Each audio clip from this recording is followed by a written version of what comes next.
I am an artist. I've always been a creative person. I love my dog, Bo.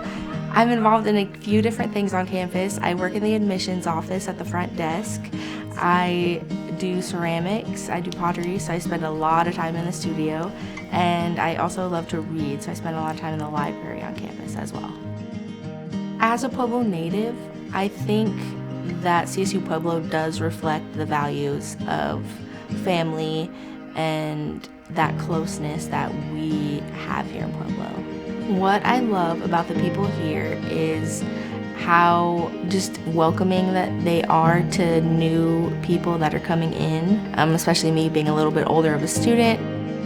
It's easy when you're in a small town to stay small, but it has really just opened my mind to just new people. There's a lot of people that come to CSU Pueblo from all over like the country and the world even.